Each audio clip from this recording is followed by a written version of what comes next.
The Littlest Christmas Elf by Nancy Buss, illustrated by Terry Super.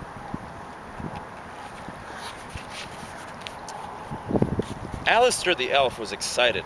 Today he was leaving for the North Pole.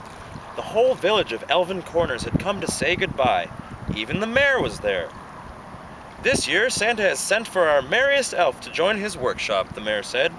We will miss Alistair's songs and stories, yet Santa needs the best, and our Alistair is a very special elf.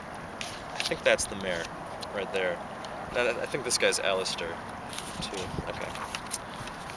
But when Alistair arrived at the North Pole, he didn't feel special at all. He was the littlest elf there. He was so tiny that the head elf, McCafferty, could not find him a job. McCafferty gave Alistair a wagon to build, but Alistair was too small to hammer. Look at that huge hammer and that little Alistair. He gave him a dollhouse to paint, but Alistair couldn't even reach the roof.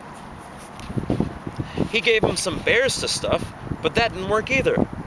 He's buried beneath them, said the elf in charge of bears. McCafferty shook his head. Just 2 weeks until Christmas, and we still have so much work to do. We have to find you a job. Perhaps you can sweep. But even the broom was too big for Alistair, and the other elves began to laugh. Why, he's just a runt, said one elf. He poked a friend and giggled. He's smaller than I am, said another, who stuck out his tongue. And absolutely useless, said a third. Santa should send him away. Alistair blinked his eyes quickly so he wouldn't cry. I don't belong here, he thought. I'm so little, even Santa won't like me. Then he pushed through the crowd and ran from the room. But Santa won't send me away, said Alistair, because he will never see me. Sounds like he's about to give up. Let's hope he pulls through. Alistair kept running until he found a perfect place to hide. Down behind the woodpile and back of the reindeer pen. It was there that Alistair found a friend. My name is Nicholas, said an old elf peering over the woodpile.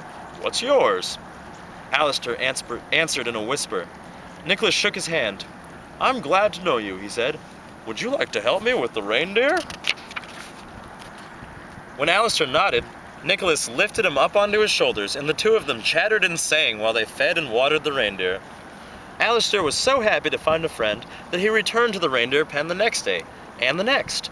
Nicholas never minded if Alistair asked questions, and he never told Alistair he was too small to help. While Nicholas cleaned out the stalls, Alistair fed the reindeer apples. While Nicholas brushed a reindeer's coat, Alistair polished harness bells. And all the while, he told Nicholas stories, and together, they sang to the reindeer. Does anyone have a guess who Nicholas is? I do. But one morning, Nicholas was gone. Someone else was hauling the water. Someone else was cleaning the pen.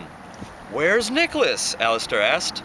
Nicholas indeed, said a grumpy elf who was busily swinging a pitchfork. He's up at the big house. Now go away, I have work to do. The big house, thought Alistair. But that's where Santa lives. Nicholas must be sick. He must be very sick if he's staying with Santa. And the thought of his friend in that big, scary house sent Alistair scurrying home to the safety of his bed. But he didn't sleep. He was worried about Nicholas. And he missed him so much, he knew he'd have to see him. So the next morning, Alistair packed a basket of fruit and started out for a visit. But the nearer he got to Santa's house, the slower his steps became. Finally, he stopped completely behind a Christmas tree in Santa's front yard. His heart was beating loudly. Suddenly, the door opened, and Alistair, more frightened than ever, dived behind the pine tree. He heard footsteps and buried his head under his arms. The footsteps came closer. Alistair was afraid to breathe. He closed his eyes tightly and prayed that no one would see him. But someone jiggled his foot. Hey there, said a voice. You're not hurt, are you? Alistair let out a long, slow breath. He peeked out from under his arms. It was Nicholas! Alistair scurried out from under the tree and gave his friend a hug. Well, it's Alistair. I've missed you. And how are my reindeer? The week before Christmas is so busy, I don't have time to take care of them. Come inside and talk to me.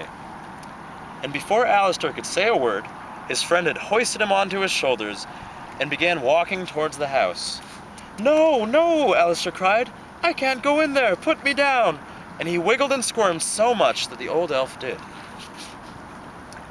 Can't go and where? Nicholas asked. Alistair pointed towards the house. And why not, may I ask?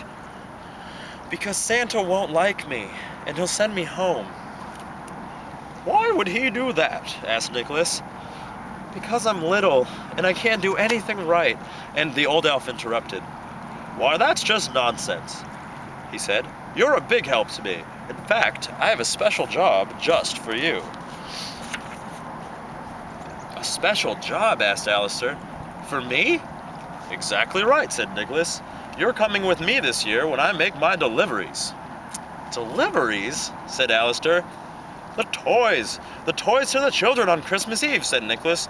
You see, it's a long trip, and I get lonely. But you could come with me, Alistair. You're so small you could fit in the sleigh. And you could tell me stories, and we could sing songs just like we do in the reindeer pen. Alistair's mouth dropped open. His eyes got big and round. Then you're Santa Claus, his friend bowed. Also known as Saint Nicholas. Alistair began to back away. Then he stopped and grinned. But I'm not afraid of you. I'm glad, said the old elf. Will you come with me on Christmas Eve? Oh, yes, said Alistair. And that's exactly what he did. And it was the best Christmas Eve Alistair, or Santa, ever had. The end. Kind of like a Rudolph the Red-Nosed Reindeer type of situation. Or an ugly duckly thing where you think you're the runtiest and puniest and most worthless of the gang, but it turns out that as long as you have determination, goodwill, and a lot of heart, you can make a lot of great things happen.